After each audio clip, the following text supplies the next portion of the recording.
I cannot conclude this interview without, of course, talking about the dun-dun-dun-dun Stradivarius being stolen. I thought you had it. Yeah, no, please, It's no, don't it's come around after here me. somewhere. I do not. So here's what's interesting. So if you really want to hear like a beautifully told story about the whole incident, check out Frank on the Moth Radio Hour. You do such a good job. It's humorous and heartfelt in terms of excellent storyteller, by the way. I had some help from their producers, but the Moth, it was a really interesting experience. I bet it was. And so here's what struck me. At the end of it, you said, you know what? The Stradivarius was stolen. There was a whole incident around it.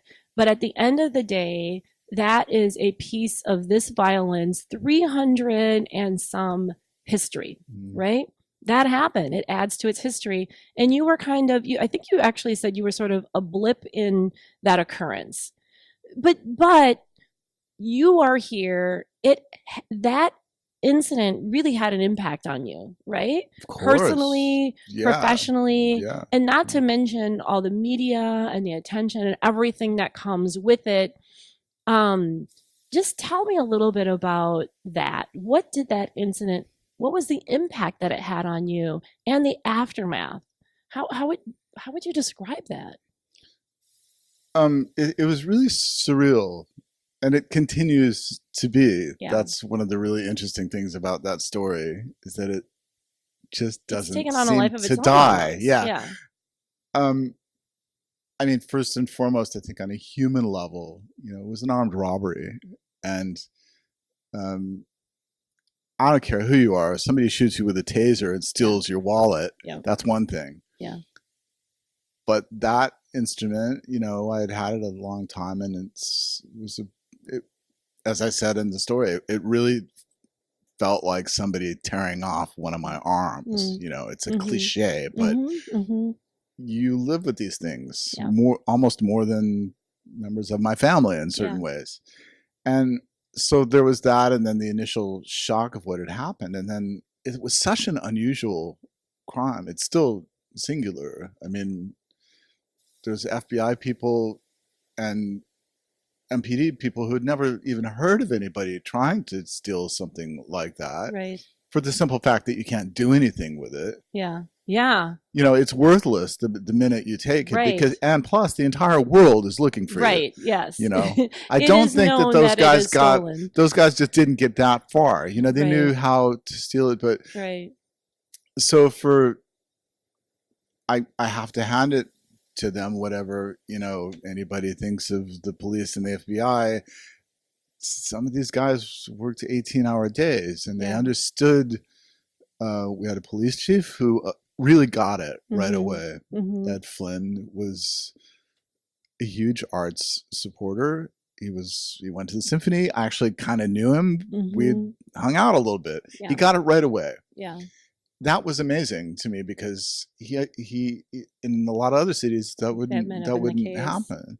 So you had these homicide detectives. Well, I'm laughing just because it's like they didn't know what this was. They're like, it's a violin, but it was a piece of history, and they're singular, and they're these weird functional antiquities, that are perfect. And it was gone, and it was in Milwaukee. And it freaked out a lot of people, because our biggest concern was that it would get damaged or destroyed. And I was just traumatized because of all of it, really. So there's that, and then 9 days later, they find it. I mean, I'm leaving out a lot, obviously. And then it all started over again. Then the whole media thing goes the other way. Then it's like, now, how do you feel that they, so, and then I could talk about it too, because during the investigation, I was really not talking at all. Do you feel like the media has sensationalized this? Do you appreciate maybe how media is treating this? Because I mean, it's on one hand, it's just a really intriguing human interest story. Like, okay, that happened. That doesn't happen every day. But you had a relationship with the Stradivarius, right? Which I want to get to with some of my questions. But do you feel that the media does it justice when they ask you questions about, now what happened? What was that like? Some of them did really well. a lot of them didn't. It can become very topical, and Mm-hmm. a lot of people just didn't understand Yeah. the various layers of what was going on. There was a wonderful piece in Vanity Fair, which I think still told the story really, really beautifully. It's Mm-hmm. huge, but it got that kind of weirdness to it on so many levels, and this Yeah. like almost like a Coen Brothers movie. Mm. Um, Aside from that, I think that it was sort of hit or miss. I would Yeah. just try to tell the story from my perspective, and hope that they would get enough of it to get across. Yeah.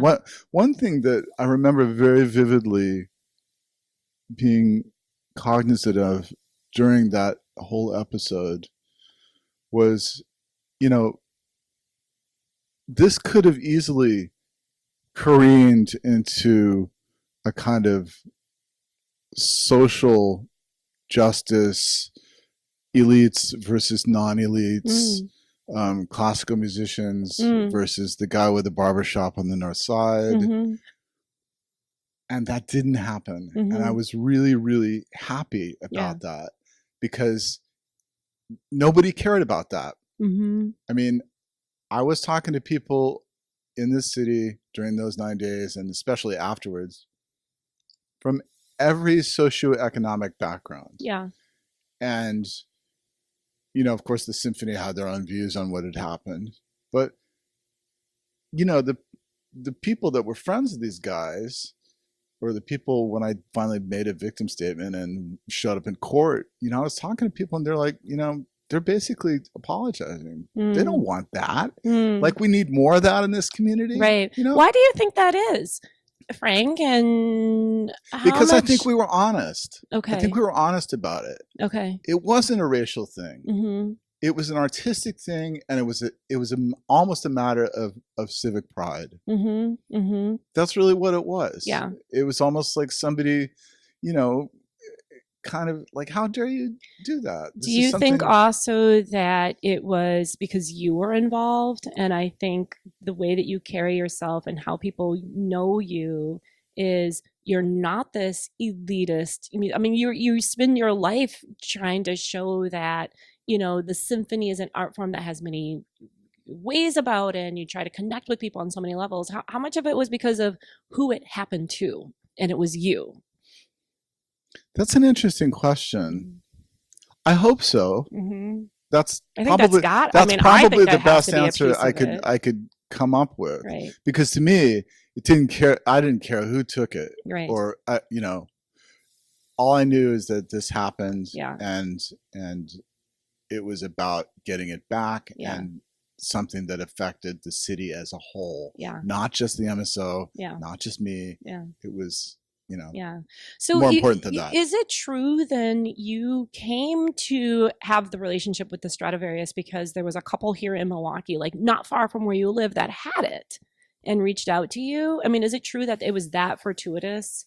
That of it that was connection? it was even more random than that. Okay. I mean, I literally got an email one Yeah. morning that said, we have a 1715 Stradivarius as part of an estate situation, and we're looking love that, looking to situation. figure out various options What to with do. it. So And I'm for- reading this thinking, just has to be somebody This- that has something in their garage, and I get these a lot of the time, and Yeah. it's 99% of the time it's just not. Credible, right? But there were details in the Mm. email. Mm. So I talked to one or two people that I really trusted in that business. Mm-hmm. And it kind of added up over a Mm. day or so. I think I called the person, or we got in touch later that day. And it turned out it was the owner. Mm. I didn't know where they were writing from. They didn't say we're from Milwaukee. But they were here, turned out.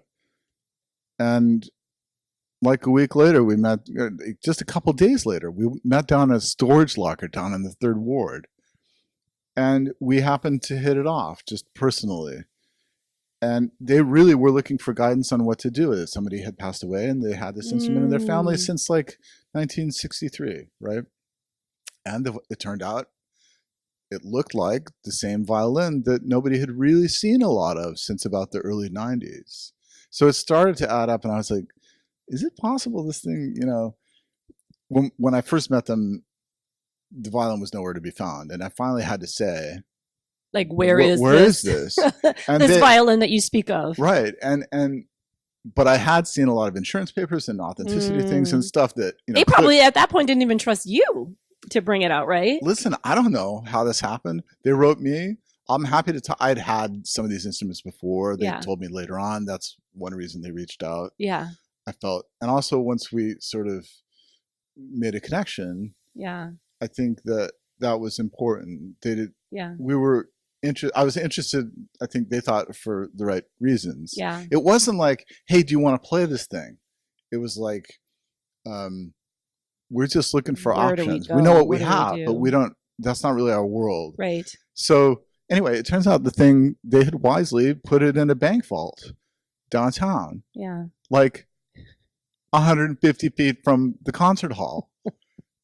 And I'm like, you're kidding. It's so we went down there and opened it up, and I was there with an expert friend of mine, and we were just, it really was like we had stumbled on some, I can't Picasso or something. Even imagine. It wasn't playable at the time. Oh, so it needed a little TLC. You know, I mean, it's 20% humidity in a bank vault, and that's interesting. But with TLC, obviously, it comes back, and listen, they're 300 years old. The thing's been through way worse than that. I'm sure. I'm sure. I guess. Well, I guess that speaks to the quality of the instrument, that with some tuning and TLC, it actually can come back in awesome form. That's one reason I think that Stradivarius, so many of them are still around. Yeah. Because. So what's up? Can no one make an instrument that good anymore? No. So what? So why? Oh, the violin makers around the world are all going, nah. Just not. Is the craftsmanship just not there anymore? Like what? If you can figure that out, let me know. Technology cannot. Okay. And that's actually a beautiful thing, really. To know that even with today modern technology, you cannot replicate something made 300 years ago. In my opinion, as a player, no. Even you're the player. It's so. Like, okay, so nobody's painting the Mona Lisa anymore either. Why? Yeah. Like, you could do a poster, and people do that all the time, but it's not one thing. It's 1,000, 4,000 different things that happened at one time in a specific place with one guy. Yeah. Go figure. You know, I mean, he was an amazing craftsman, engineer at a time where he became enormously wealthy through his gifts. Yeah. And then was able to crank out more of these things. Yeah. Everybody started buying them. Nobody's made instruments like that on any level in any kind of instrument, as far as that's I'm incredible. Concerned. Maybe to a 58 Gibson. And guitar. I just kind of like to just immerse in the wonder of that. You know what I mean? It is incredible. It is super incredible. Singular, But here's what's more incredible. So for someone, you had always said that you were open to possibilities, right? You sort of like left it very broad. You knew that what you wanted to do was going to take lots of shapes and forms, and you couldn't control so much. I love that. Just sort of like this open growth mindset around it. And then you stumble into this, like, what? It cannot be. You can't write that script. You just can't write that script. No. And I've had, and that was a good lesson for me. Yeah. In a lot of somewhat painful ways, and in other ways, it completely shifted my thinking about what it was, what it meant. Yeah. I always know how fortunate I was to have something like that to play. Yeah. But it just took on a different dimension. And so from what I read, it took a while for you to develop your own comfort level with playing an instrument of that historical prominence, right? Yeah, plus the fact that it hadn't been played for about 20 years. And they really do change. They sort of adapt to you, and you kind of adapt to them, as weird as that Well, sounds. yeah, no, but that's what I was saying. You like it Yeah, took you a while to establish a yeah. relationship that you felt comfortable with, that you grew into as your own. Then it's stolen. Hmm. Then it comes back. So what was it like in terms of being reunited? And like do you have a different relationship with the Stradivarius now that you lost it and you came back Yeah, again? I mean, I don't think you can, be human and not rethink really everything about it. Yeah. I mean, whether it's how you're playing it or the appreciation level of it or the various security things that had to go into effect Yeah. after that whole thing, You keep which like a is low jack you on know, it now. yeah, there are various things that happen that I just are annoying more than anything. Uh-huh. But yeah, I mean, it's I think like any other traumatic incident in someone's life, Mm, I think if you're aware, you can't help but back up and rethink a lot of yeah. different things. You have to, Yeah. otherwise, you're just gonna plow ahead. Yeah. Um, on the other hand, we were fortunate that there were a lot of really silver linings to this. Um, if 50 more people went to a concert to see that Mm, violin rather yeah. than it being played, Yeah. fine. Not a bad thing. Okay. Not a bad outcome. Whatever gets them in the door, Right. because a lot of them will come back. Yeah. And they did. So how do you feel about that? Because obviously a lot of press and notoriety came to you personally as a result of this, right? Just because it's an interesting Yeah. story. Yeah. How do you feel the impact on your career? Do you feel that it's been better because it's opened up new possibilities? Do you feel it's been distracting? So good, bad, and different. How have you internalized the aftermath of all of this? It's really all of it. Sometimes it's been awful because people only want to talk about that, or you're the person that Mm-hmm. got their violin stolen, so that's why they go to your concert. Now, hopefully they like the Mm, concert, mm, but I'm a musician and that's what I do. Okay. mhm, Um, on the other hand, you know, the publicity was huge. There's mhm, never been a story like mhm, that. mhm. And I think it brought a lot of people's awareness to what these things are and how unique they are, and Yeah, how in a community like this, how unusual it is to yeah, have something like that, yeah. that anybody can go and see practically any week, Mm, um, in a number of different situations, whether it's chamber music or whatever. mhm. The first thing they say is like it was an armed robbery and the guy used a taser. Like Uh-huh. that was highly unusual. Oh, Nobody uses a taser. I yeah. mean, Well, yeah. I'm glad he did. Don't get me Right, wrong. right. But and the second thing they would say is that was by far, to a person, they all agreed that was the worst experience in the police academy that they ever had. Because if you carry a Uh-huh. taser, you got to get shot with one in the training. Oh, So they were bad. like, taser. I Yeah, cannot yeah. even. It's not fun. Yeah. Um.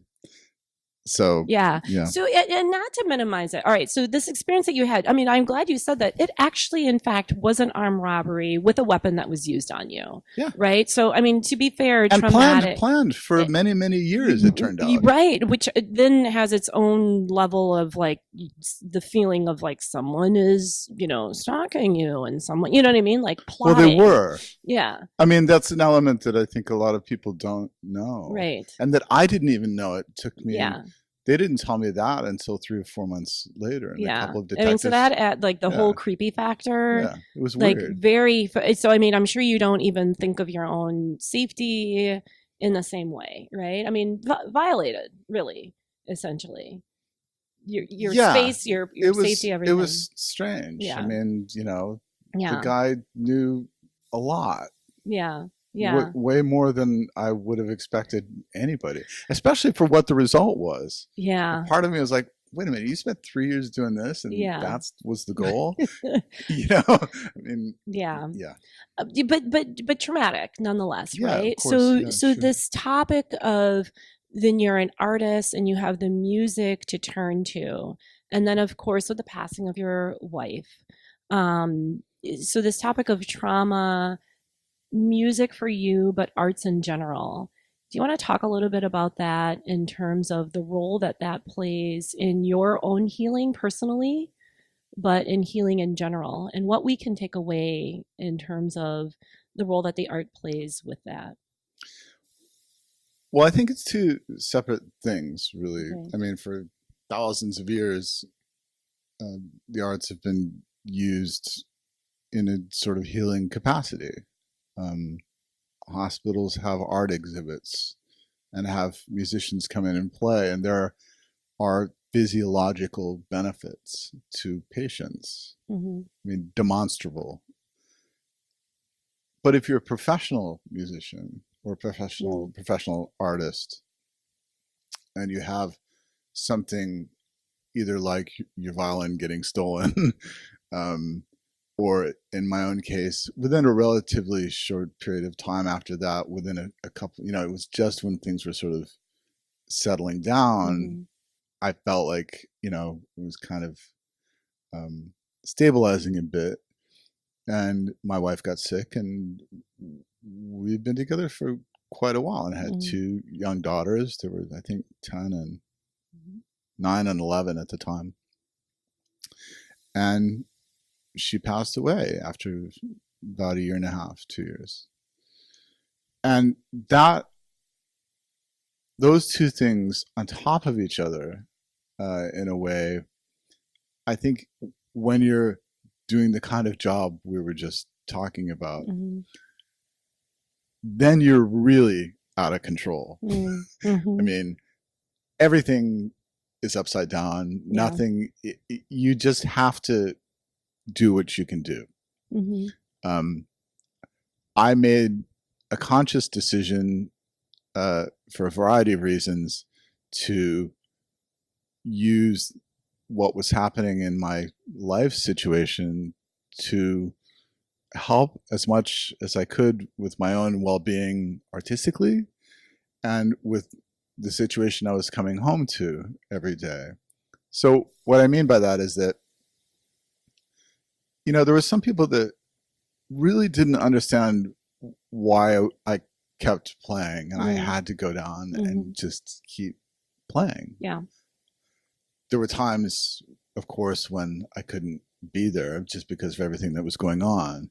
But my life for about a year and a half was, I was either in a hospital or being a caretaker, or I was practicing, or I was at the MSO or playing chamber music. Yeah. And those things fed off of each other. As strange as that sounds, I was in a completely foreign world in one way, and then there's these two kids, Mm-hmm. and you're just like, it's, unless you're in it, you can't Yeah. really describe it. Yeah. And especially once I sort of sensed where it was all headed. So in a way, um, being able to go down and play was this escape. Yeah. It was the only time in my life, Mm-hmm. on a day-to-day basis, even if it was a few hours, where I could just Mm-hmm. be in that world. Yeah. And honestly, it was a lifeline. I Mm-hmm. mean, I don't know what I would have done Right. without it. As weird as that sounds, Yeah. No, I it totally was the understand. only real escape Yeah. that I had, Mm-hmm. even at home, just to go up, to my studio and just play. Yeah. Because the alternative would have just been, I don't know what I would have done. Right. Right. So I chose. Not everybody would do this, but I chose to keep going and try, because the other thing I knew that would happen, if you're in that situation and you have to walk out on stage and play, Mm-hmm. you necessarily have to completely rethink the way that you concentrate and focus and be there Yeah. now. Mm-hmm. And we do that anyway. I think Mm-hmm. if you're doing anything on a really high level, you have to learn how to do that. But really, when your life is completely upside down outside of the hall, and you're thrown something like that, Yeah. um, I also saw it as as an opportunity to really hone those skills Right. more. Right. And I know my playing changed a lot. The way that I thought of music changed a lot. The way I experienced everything artistically changed a lot. Mm-hmm. Way more so than when the violin was stolen. Mm-hmm. So Mm-hmm. the upshot Yeah, I is can that I appreciate that. tried to turn it into something as meaningful and hopefully with that was going to improve whatever I was doing artistically Right. to the extent that I could. But I was totally winging it. I mean, Yeah. there's no way around that. Yeah. And I think it did, come out as best as it was going to come out. Well, I There think was, I'll go yeah, ahead. I was just going to say, at the same time, there was an authenticity about it, Mm-hmm. and I really I didn't want to be one of those cancer people. Mm-hmm. There were people that knew something about it, but I wasn't. That's not my personality, and so a lot of people knew her in the arts community. Yeah. Um, a lot of people really came out of the woodwork to help us, which Mm-hmm. saved us. Mm-hmm. But there was no sugarcoating what was going on, and that was really important to me also, Mm-hmm. to be honest with my family, and she and I were honest about what was happening, and it was one of those things that Mm-hmm. we went through. So hopefully it ultimately, had more of a positive impact artistically than otherwise. But that's not the way it works with a lot of people. They just Right. fold up. Well, they fold up, and you had said that you were playing the violin at that time. Practicing was almost escapism, which is completely, I think, a valid, normal reaction. I think a lot of people escape to things that aren't productive. You had this to escape to, right? Which was Yeah, it was a really, more, really, really helpful. yeah. And don't get me wrong. There Mm-hmm. were plenty of days that I was folded up. Oh, sure. I mean, there's no getting around that. No. No. But on the whole, Yeah. I saw it as an off ramp from what was happening, Yeah. sometimes on an hourly basis. And I have to say that,